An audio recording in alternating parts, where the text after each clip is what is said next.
সুপ্রিয় দর্শক, আসসালামু আলাইকুম। আশা করি সকলে ভালো আছেন। আলহামদুলিল্লাহ, আমিও ভালো আছি। আসলে বরাবর যারা আমার ভিডিওগুলো দেখেন তাদেরকে আসলে ধন্যবাদ দিয়ে ছোটো করব না, তবে সাপোর্ট দেওয়ার জন্য আসলেই ধন্যবাদ, অসংখ্য ধন্যবাদ। তবে আমার দেখা সিলেটের যত জায়গায় ঘুরেছি তার ভিতরে কিন্তু সিলেট শহরটা মাশাআল্লাহ অনেক পরিষ্কার পরিচ্ছন্ন এবং পরিপাটি। বিশেষ করে শহর এরিয়াটা, আশেপাশের এরিয়ার কথা না বললাম। তো সেই সুবাদে আসলে আমাদের হচ্ছে এখানে একটু ট্রাই করা যে আমরা একটু দেখি যে এখানে রিক্সাতে ঘোরা যায় কিনা।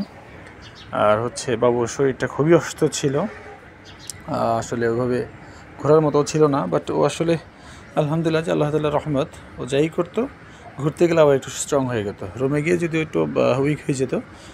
যাই হোক, আলহামদুলিল্লাহ আমাদের ঘোরার দিন।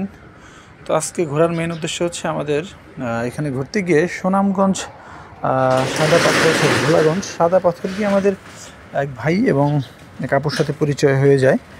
তো সেই সুবাদে আসলে তার সাথেই আজকে মিট করা এবং চায়ের ইনভাইটেশন আছে, আমাদের চা খাওয়ার দাওয়াত আছে। তো এই জন্য এখন তাদের সাথে মিট করতে যাব, বা এখন হচ্ছে সন্ধ্যার পরপরই আমরা এটা চালু করি। উনি বারবার ফোন দিচ্ছিল, তো আমরা আসলে টায়ার্ড ছিলাম, ঘুমিয়েছিলাম।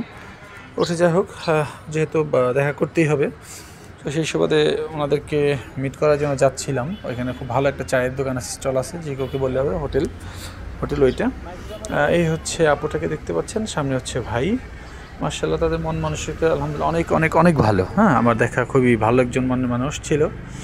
এদের সাথে আসলে মিট করতে পারবো সেকেন্ড টাইম বুঝতে পারিনি। যাই হোক, ওনাদের ইনভাইটেশন আমরাও অ্যাকসেপ্ট করে চা খেতে চলে গিয়েছিলাম। এখানে চা খাওয়া শেষেই কিন্তু তাকে আমি দেখাচ্ছি, এ হচ্ছে ভাই। খুবই ভালো মানুষ, দেখেই বুঝতে পারছেন। এও কিন্তু খুবই হাস্যোজ্জ্বল মুখ নিয়ে হাসি খুশি থাকেন সবসময়, বা হাসি খুশি থাকার চেষ্টা করেন। তো ভাইকে শেষ বিদায়ের সময় একটু আমি আবার বাইকে নিয়ে ভিডিও করেছিলাম। এই আপু এবং ভাই দুজনেই বিদায় নিচ্ছেন আমাদের থেকে। আমরা এখান থেকে ওনাদের বিদায় দিয়ে চলে যাব হচ্ছে আবার আমাদের কেনাকাটা ছিল সেই সুবাদে, বা হোটেলেও যেতে হবে, যেহেতু ঠান্ডা রাত ছিল একটু। যাই হোক, সবাই ভালো থাকবেন, সুস্থ থাকবেন, আর আমাদের জন্য দোয়া রাখবেন। আমার পেজটাকে সবাই ফলো করবেন। আসসালামু আলাইকুম রহমতুল্লাহ।